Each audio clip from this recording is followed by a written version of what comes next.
we will discuss the FAR filter window based design method.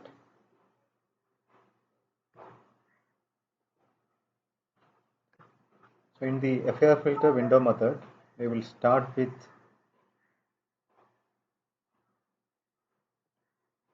an ideal frequency response HD of e to the power j omega. From this ideal response, we can calculate the ideal impulse response, which is 1 by 2 pi integral HD of e to the power j omega, e to the power j omega and d omega. Now this ideal response we call the desired response, and if we plot the desired response, we can see it will be an infinitely long response which is never implementable. So we have to make it finite, we have to make it causal. So for that you have to multiply this HD of n with some window function. So this process is equivalent to truncating the the HD of n in the range 0 to m. 0 to m. So here m is the order of the filter. So it will be having a length of m plus 1. The length will be m plus 1 and the order will be m. So in general we can say the final impulse response is the desired impulse response multiplied with some window function. So this window function, the very simple window function, we call it the rectangular window and is defined like this. There are other window functions, we will see them in the coming slides. Now to start with, there are two approaches. One is we will start with an ideal or desired impulse response which is equal to 1 in the frequency range minus omega c to omega c. So this is actually a filter with a zero phase. It's a filter with zero phase, or we can call it a non-delayed filter. It's a non-delayed filter. So in some problems we will start like this. So from that we can find the impulse response, which is 1 by 2 pi integral h omega e to the power j omega d omega. Okay, here you have to use is hd. Okay, and the final expression we get like this. And if you plot the h of n or hd of n, it will be an infinitely long sequence which is symmetric about n is equal to 0.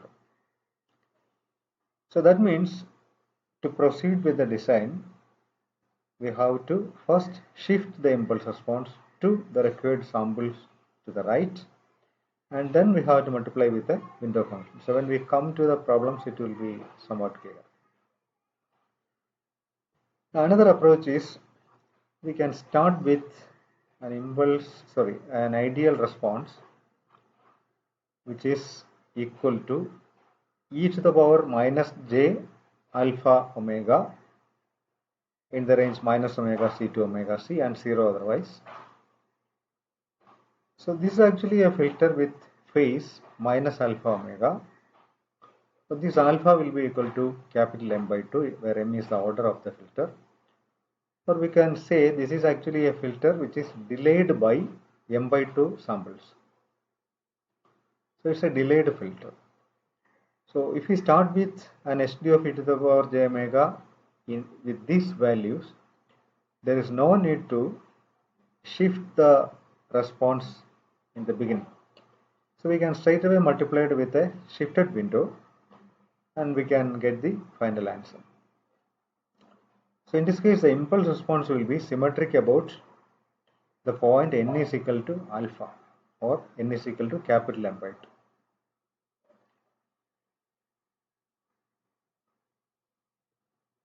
And there are different kinds of windows like rectangular, Bartlett, Hanning, Hamming, Blackman, Kaiser, etc. So we will see some simple designs using rectangular or Hanning windows like that. So these windows are defined in the range 0 to capital M. So where M is the order of the filter. So in this case, the length will be M plus 1. So in some cases, you will see these windows defined from 0 to capital N minus 1, where N is the length of the filter. And also in some cases or in some textbooks and all, you will find the window defined from minus M by 2 to M by 2. So in that way, if we proceed, you have to start with the SD of e to the power j omega is equal to 1, then multiply with the window, then you shift.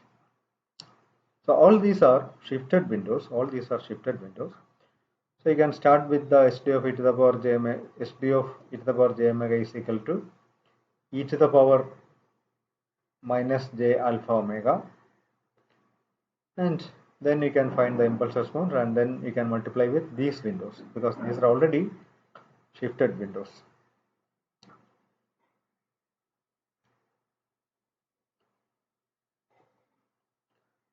Okay, let us see what happens in the frequency domain when you make a windowing operation. So in the previous slide we have seen in the windowing, the final response is a product of the window function and the ideal or desired frequency response. Sorry, desired impulse response. So since it is a product in the time domain, the corresponding operations becomes equivalently convolution in the frequency domain, or the frequency response of the final filter will be the convolution between the desired or ideal frequency response and the frequency response of the window function. So if you consider a rectangular window, it will be having a frequency response something like this, what is shown as a sinc function, this one. So when you do the convolution operation between the ideal response and the window response, you can see this becomes a smearing of the ideal response. There are many things happening. So it adds some ripples in the passband, it adds some ripples in the stop band, and also the transition becomes a slow process. So instead of a sharp transition, you have a transition covering some frequency range. So these are the things happening while you do windowing in the frequency domain. So what are the properties of a good window? So basically a window should have its energy concentrated near the zero frequency. So this will result in a less smeared or a sharp transition filter. Now another requirement is a good window should have very minimal span in time domain, or the number of samples should be minimum. Then only it can be computationally efficient. And we can see these two requirements are contradictory. That means we cannot achieve both of them with good gains. So we have to go for some compromise, and that way we will be designing filters. So this is the typical rectangular window's frequency response. You can see one main lobe and many side lobes. So this is the main lobe amplitude. This is the first side lobe amplitude we call the peak side lobe amplitude, and the frequency covering between these 2 points, that is the zero touching points of the main lobe, we call the main lobe width. So when you design a filter, this main lobe width and peak side lobe amplitudes are important parameters. So these are some of the window impulse responses and their corresponding frequency responses. It's a typical rectangular window defined from 0 to n minus 1. It's another Bartlett window, Hanning window. It's actually a cosine shaped response, and their corresponding frequency response.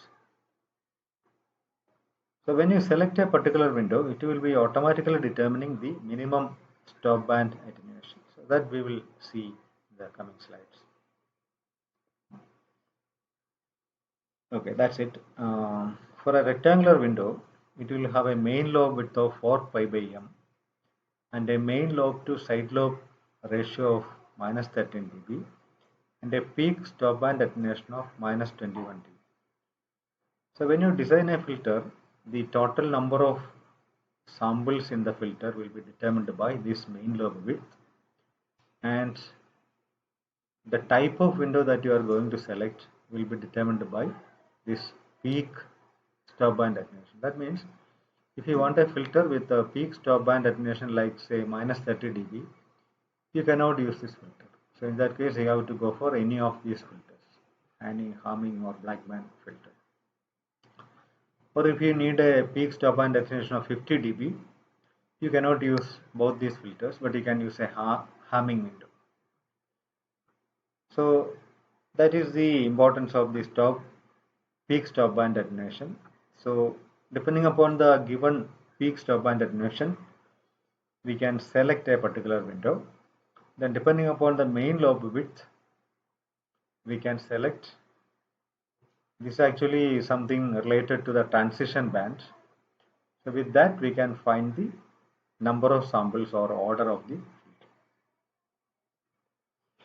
So let us see an example. So design a low pass filter using a rectangular window for the desired frequency response of a low pass filter given by omega c, cutoff frequency is equal to pi by 2 radians per second, and take capital N as 11. So this N, it refers to the length of the filter, and find the values of Hn. Also plot the magnitude response. For exam and all, you cannot expect a magnitude plot. Usually with the Hn you can stop. Okay. So here the length of the filter is 11, that is N is 11, so M will be N minus 1, it is 10. So it's a 10th order filter, or you can assume it's a type 1 filter with a symmetric impulse response with a M even, so it becomes a type 1 filter.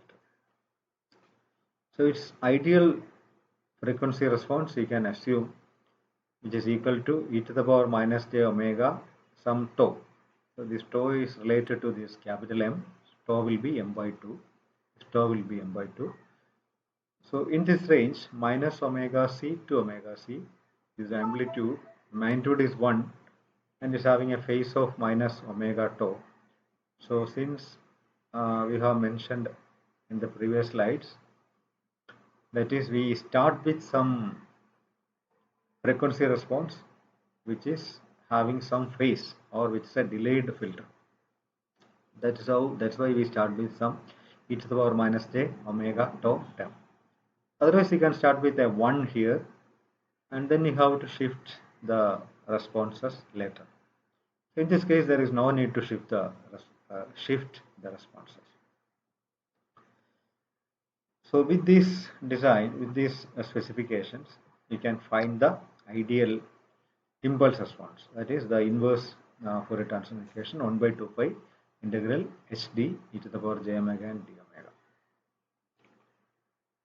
So that you get an equation like this, and finally it comes to a sine omega c n minus tau by pi n minus tau form. This is basically a sinc function. So for n is equal to 5, you have to apply the L'Hospital rule because it becomes in the 0 by 0 form. So when you put any, or tau is equal to 5, so when you put tau is equal to tau here it is 5, so when you put n is equal to 5, you have to apply the L'Hospital's rule and you get this as pi by 2 by pi, which is 0.5. And you have to put all other values of n like 0, 1, 2 up to 10 to evaluate all these functions. You can see here the H0 and H10, they will be same, H1 and H9 will be same, H2 and H8 will be same, H3 and H7 will be same, H4 and H6 will be same, and this will be an independent term. which you will not be able to combine with any other type, as we have seen in the type 1 filter. Now you have to select the window. So since we are using the shifted responses, you can select the window which is a rectangular window which is equal to 1 in the range 0 to 10. Now you have to multiply the HD of n with this window to get the actual filter response. From this you can find the Z transform, which is sigma hn z to the power minus n. So here actually the multiplication is very simple since it is a rectangular window. So straight away you get the filter coefficients, which are a simple truncation of the long sequence. So you can find the Z transform using sigma hn z power minus n formula. So it becomes like this. From that you can find the frequency response. The magnitude becomes h5 plus 2 sigma hn cos omega 5 minus n. It's actually a simplification of this after taking some e to the power term out and combining the remaining terms in the cosine form. So when you expand this, when you apply the h5, h0 values, you get the final equation like this. So you can use these basic concepts to get these equations. So this is the frequency response plotted.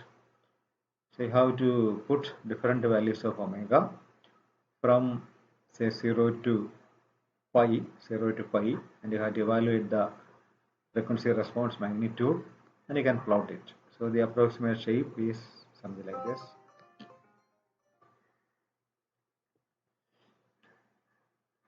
So this is another example, a low pass filter which is e to the power minus j3 omega in this range and 0 otherwise. Similar example you can see. So these are the ideal filter coefficients. So in this case the window is Hamming window.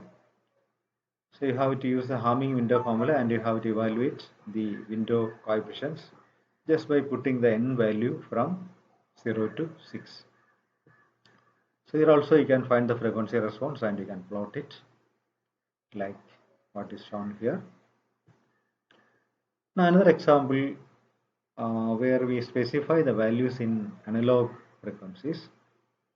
So here you are asked to design an FER filter using windows with a passband of 0 to 4 kHz, stop band greater than 5 kHz. So you can see some transition band here, and the stop band, the attenuation should be greater than 40 dB or should be at least 40 dB attenuation should be there, and sampling frequency is given as 20. In the first step you can convert all the frequencies to digital using the 2 pi f by fs formula, 2 pi into frequency divided by sampling frequency. All frequencies you can convert to digital frequencies. So the maximum frequency becomes 20 by 10, 20 by 2, that is 10 kilohertz equivalent to pi radians. So the stop band will be from 2 pi 5 by 20 to pi, or pi by 2 to pi. The pass band will be from 0 to 2 pi by 5. So you can see 0 to 2 pi by 5 and pi by 2 to pi. So the transition band is from 2 pi by 5 to pi by 2. 2 pi by 5 to pi by 2. Now the desired impulse response you can calculate using the inverse Fourier equation. So we get the basic sinc formula and you can select some window. So here the Hamming window is selected. Why? Because here the attenuation should be at least 40 dB, so you cannot select a rectangular window. So Hamming window is selected. Now how the transition width we can design or we can achieve. So there is one formula for every filter, just like what we have seen in this slide, that is for the main lobe width is determined by this formula. So for a harming window it is 8 pi by m, 8 pi by m. So that will be the, so the 8 pi by n, and n is taken as m here. So the 8 pi by n, or approximately you can take, no problem. So the 8 pi by n is less than or equal to pi by 10. So this pi by 10 is actually the width of the transition band. So this is actually the difference between these two values. This delta omega, it is the difference between these two values, it's pi by 10. So that means 8 pi by n is pi by 10. So from that you can find n. So you get n as 81. So the 81 is actually the length of the filter. So this will yield a shift. So the shift you have to make is 40, because we have already started with some ideal frequency response. So there should be 40 sample shift in the frequency response of the ideal filter as well as in the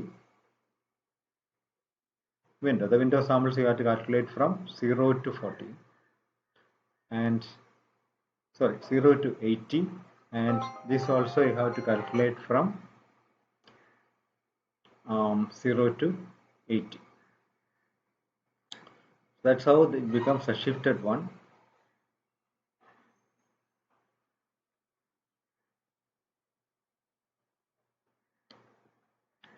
Okay, so this you can calculate the samples, but for a value of 80 it's a very long sequence, so no need to calculate all the values. You can write the final equation and that will be sufficient in most cases.